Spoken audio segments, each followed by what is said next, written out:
안녕 얘들아, 파주 할렐루야 할머니야. 예수님께서 갈릴리로 이동, 갈릴리도 들썩들썩 세 번째 시간이 돌아왔습니다. 예수님은 이제 나사렛에서 사람들이, 장로들이 막 절벽에서 떨어뜨려서 죽이고 돌로 치려고 했던 그 장면을 피해서 이제 나사렛에서 이사하셔.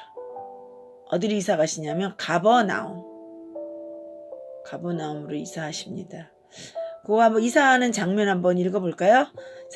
마태복음 4장 13절. 자, 이사하는 장면. 마태복음 4장 13절. 나사렛을 떠나 스불론과 납달리 지경 해변에 있는 가버나움에 가서 사시니 14절. 이는 선지자 이사야를 통해서 하신 말씀을 이루려 하심이라. 나사렛에서 배척하니까. 그러나 더 큰 이유가 있습니다. 가나 혼인잔치 후에 가버나움에 한번 탐사 방문한 적이 있죠. 본부로 사역하실 계획이 있으신 거죠. 그런데 가버나움은 한 인구가 2만 명 정도 돼요. 나사렛은 250명에서 한 300명 정도 되고요. 큰 도시에서 복음을 전도할 계획이 있으십니다. 갈릴리의 도의 수도가 가버나움이에요. 여기에는 헤롯 안티파스의 왕궁이 있었고 로마 군인들도 상주에 있었어요. 가버나움은 사통팔달, 교통의 요지, 문물의 유입이 많았습니다. 세관도 있었고요. 그 세관에 마태도 있었어요. 마태가 세리였잖아요. 예수님 부르시기 전에. 예수님의 가버나움 이 사건을 성경은 어떻게 말하느냐 하면 예언의 성취다. 4장 15절에 아까 읽어봤 15절에 보면요. 스불론 땅과 납달리 땅과 요단 저편 해변길과 이방의 갈릴리여. 흑암에 앉은 백성이 큰 빛을 보았고 사망의 땅과 그늘에 앉은 자들에게 빛이 비치었도다. 마태가 기록하다 보니까 놀라운 거 발견한 거예요. 나사렛에서 못 살게 하니까 이사 갈 수 있었겠구나 라고 생각할 수 있었는데 이 사건을 기록하면서 예언의 성취구나 하고 깨달게 됩니다. 구약을 전부 꿰뚫고 있었던 거죠, 마태가. 그러니까 영감이 온 거예요. 예수님의 움직임은 우연이 아니라 말씀에 따라 움직이는 거예요. 이사야서 9장 1절에서 2절대로 된 거예요. 전에는 아람, 아수르, 바벨론의 침략으로 제일 먼저 이 말발국에 바뀌었던 땅 갈릴리, 스불론, 납달리 땅이 영광스러운 땅이 된다는 예언을 읽으면서 필이 꽂힌 겁니다. 특히 이제 애굽에서 아수르를 쳐들어갈 때 갈릴리 지나가야 돼요. 말발국 밑에 사막의 그늘에 놓인 거죠. 흑암에 앉은 백성이 되는 거예요. 그 다음에 아수르나 바벨론에서 애굽을 쳐들어갈 때 또 말발굽에 밟혀요. 그래서 사망의 땅이에요. 그늘에 앉은 자들이 그들이었던 거예요. 요단 동편의 그 지역을 가만히 생각해 보면 예수님의 사역이 어디에서 이루어질 건지 테두리가 치고 있는 거예요. 가버나움으로 이사가는 순간 이사야 선지자가 또 나타나시는 거예요. 이사야 선지자는 신약에도 자주 나타나시라. 말씀으로.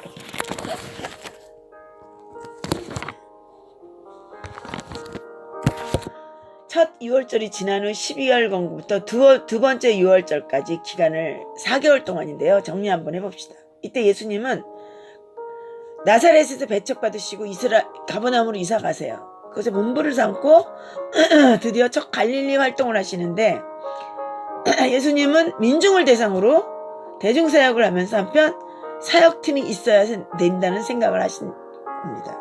그 사실이 있는데요. 모세에게 10부장 같은 부대장이 필요한 것처럼 예수님도 사역을 함께 도울 리더들이 필요하셨습니다. 충성된 일꾼들과 팀 사역을 하셔야 했습니다. 한 사람씩 한 사람씩 단계적으로 접근해 들어가시면서 지도자 훈련도 하시는 모습을 놓치시면 안 됩니다. 예수님은 갈릴리 대중사역을 하시면서 측근에서 예수님의 사역을 도울 리더들을 견고하게 세워나가시는 일을 소홀히 하지 않으시는 거예요. 자, 보실까요? 첫 갈릴리 사역, 그러니까 12월 달에 사마리아를 거쳐서 나사렛에 들러서 어디 가요? 가버나움 가잖아요.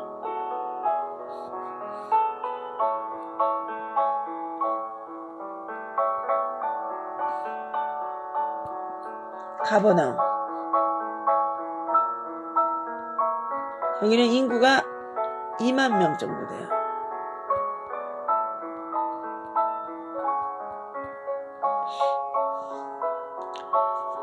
첫 갈릴리 사역이 예루살렘 사역 후에 비로소 갈릴리에서 전파하는 메시지가 뭐냐면, 주제가 회개하라 천국이 가까웠다. 대중설교 하시는.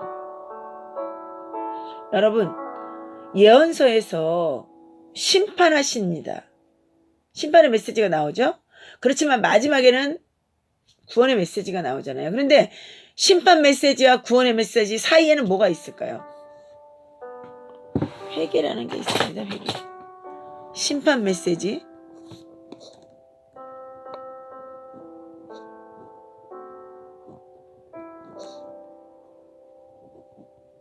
회개가 없으면 구원이 없죠. 심판 메시지가 나가잖아요. 그 사이에 회개가 있습니다. 회개.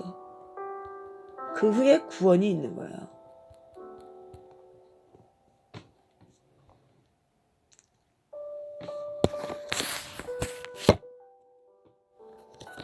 우리가 부활절로 지내는 4월경이 그 6월절이에요.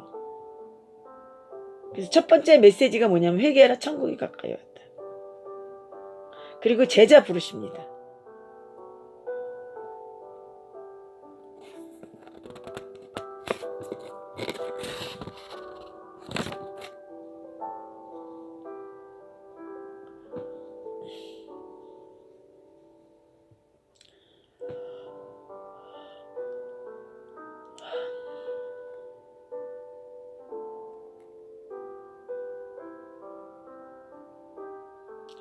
제자를 부르시는데 그때 5 제자 삼으셨잖아요. 근데 그들이 그 당시까지는 알바였어요. 어부하다가 예수님 따라다니다가 어부하다가 예수님 따라다니다. 그래서 이제 제자들을 다시 완전히 이제 그 5 제자들에게 1년 정도 같이 활동을 하다가 또 제자를 부르시는 거죠. 파트타임이 아니라 이제 전임으로 부르시는 거예요. 풀타임. 사역자가 필요하니까 완전히 맡아서 해야 돼요. 이제 제자 부르십니다. 심판의 메시지 요한이었잖아요. 요한의 메시지 후에 예수님께서 바로 구원을 주시는 게 아니라 중간에 회개를 넣는 거죠. 세례 요한의 메시지 다음에 회개. 자, 제자를 부르시는데 그 다음에 이제 제자 부르심. 제자 다시 부르심.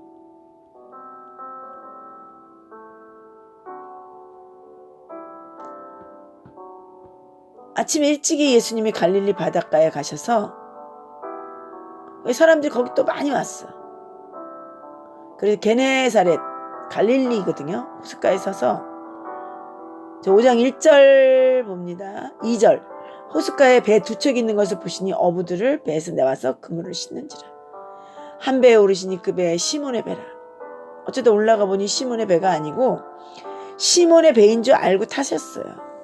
베드로가 제자가 되긴 했지만 돌아와서 가정을 돌보기 위해서 돈을 벌어야지. 어부합니다. 베드로에게 말씀을 전하시고 나서 말씀하십니다. 베드로야, 깊은 곳에 가서 그물을 내려라. 말씀에 의지하여 그물을 내리이다. 그냥 예수님 말씀에 의지해서 그물 내리는 것 같지만 이미 1년 전에 요한복음에 보면 세례요한의 세례터에서 이미 제자가 됐어요. 어떤 분인지 알고 있어요. 성전 청결 사건도 같이 했습니다.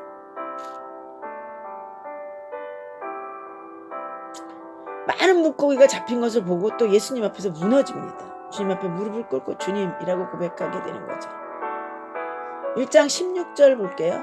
갈릴리 해변으로 지나가시다가 시몬과 그 형제 안드레와 바다에 금을 던지는 것을 보시니 그들은 어부라 나를 따르라. 그래서 이때 가버나움에서 어느 안식일에 일어난 일들이 있습니다.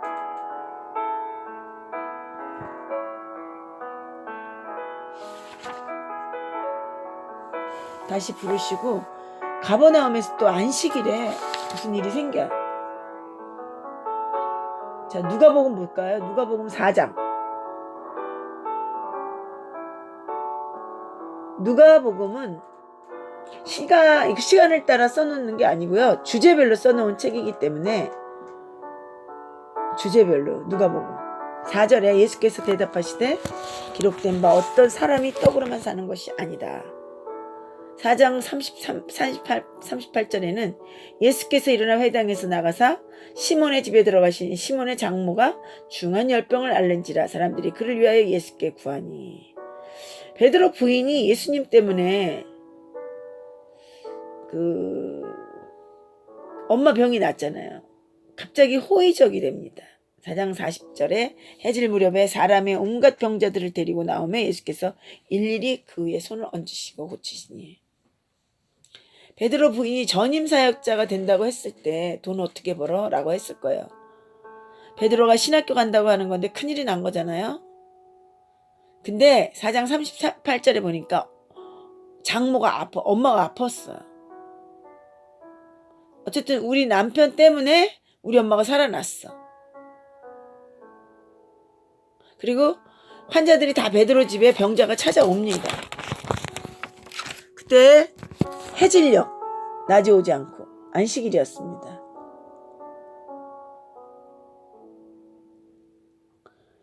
그게 왜 그러냐면 안식일날 이동 못 하잖아요.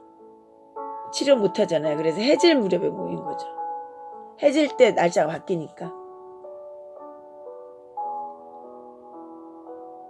그 후에 갈릴리를 순회 전도하시면서 갈릴리를 공략하시는 장면이 나오게 됩니다. 누가복음 4장 42절입니다. 날이 밝으면 예수께서 나와서 한적한 곳에 가시니 무리가 찾다가 만나서 자기들에게서 떠나가지 못하게 완류하려 하매. 43절 예수께서 이르시되 내가 다른 동네에서도 하나님의 나라의 복음을 전하여야 하리니 나는 이 일로 보내심을 받았느니라. 42절에 보면 한적한 곳에 가시니 무리가 찾아서 떠나가지 못하게 하고 합니다. 44절에 보니까 갈릴리 여러 회당에서 전도하시니라. 그러니까 예수님께서는 갈릴리 여러 지역을 순회하시면서 복음 전하심을 이렇게 성경에서 정리해주고 있습니다. 순회 전도 후에 중풍병자를 고치시고 레위 마태를 부르시게 됩니다.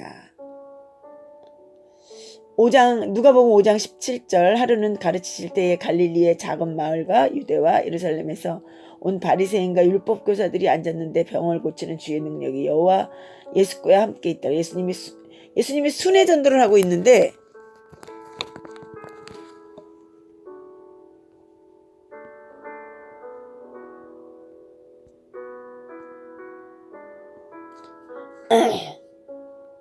이때 누가 예수님의 병 고치는 자리에 와 있냐면요. 바리새인과 율법 교사들이에요. 어디에서 왔죠? 유대와 예루살렘에서 왔어요. 예수님이 계신 곳은 갈릴리 지역이었는데 어디서 왔냐면 유대 예루살렘에서 따라온 거예요. 시골 지역에. 왜 왔을까요?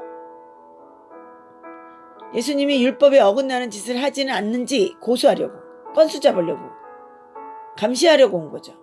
파견했구나 알 수 있는 거예요. 눈. 5장 23절 중풍병자를 고치는데 내 제사함을 받았느니라는 말과 일어나 걸어가라 하는 말이 어느 게 쉽겠느냐? 요거 걸린 거죠. 근데 죄사함이라는 것은 하나님만 할 수 있는 권세인데, 나는 죄사함의 권세를 가지고 있다. 나는 하나님이다. 나는 인자다. 나는 하나님의 아들이라는 걸 보여주기 위해서 그렇게 하신 거예요. 근데 바리새인들한테는 건수 하나 잡았어요. 그래서 이렇게 말씀하십니다. 내 제사함을 받았느니라는 말과 일어나 걸어가라 하는 말이 어느 것이 더 쉽겠느냐? 이런 말씀도 하시면서 아주 어려움을 겪게 되는데, 이때 세리 마태를 부르십니다. 그런데 세리 마태를 부르는 장면은 제자들에게도 굉장히 파격적이고 문화사건이 었던 거예요. 27절, 그 후에 예수께서 나가사 레위라는 세리를 세간에 앉은 것을 보시고 나를 따르라 하시니, 그 당시 세리는 어떤 사람이었을까요? 유대인들에게 세리는 악질, 죄인 중에 괴수, 그런 사람이었어요. 로마에서 세금을 걷어올 때 직세하지 않고 유대인 중에서 뽑았어요. 세리권을 경매해서 돈을 많이 준 사람이 세리권을 준 거예요. 할당된 세금만 바치고 나머지는 내가 가져라. 그래서 세리권에 투자한 사람 돈을 뽑기 위해서 세금을 많이 걷어야 돼요. 유대인들이 싫어하는 사람이에요. 그런 사람이 예수님의 제자로 뽑힌 거예요. 제자 그룹에서 오히려 깜짝 놀랐어요. 나는 의인을 부르러 온 것이 아니고 죄인을 부르러 왔다.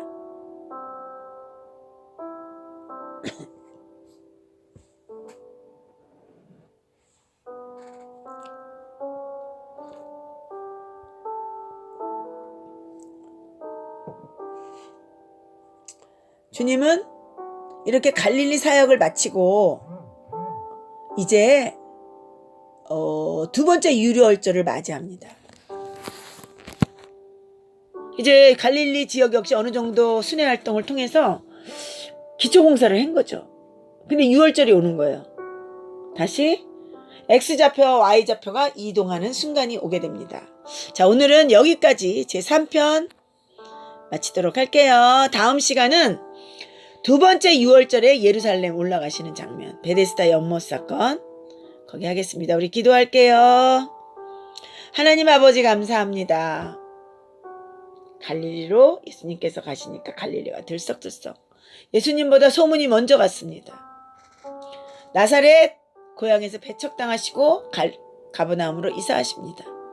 이사야 말씀을 성취하십니다. 납달리, 스불론 땅, 그 어둠의 사망의 그늘에 앉아있는 그들에게 예수님의 복음이 전해집니다. 메시아임이 증거되었습니다. 그리고 제자들 파트타임이 아니라 전임사역으로 제자도 부르십니다. 그걸 통해서 예수님이 이제 많은 사역을 감당하시고자 하고, 또 하나님의 명령을 순종하는 귀한 모습 속에서 저희들이 아버지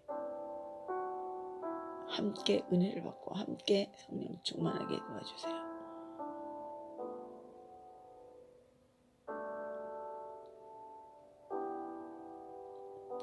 예수님의 이름으로 감사하며 기도합니다. 아멘. 제3편 마칠게요. 안녕.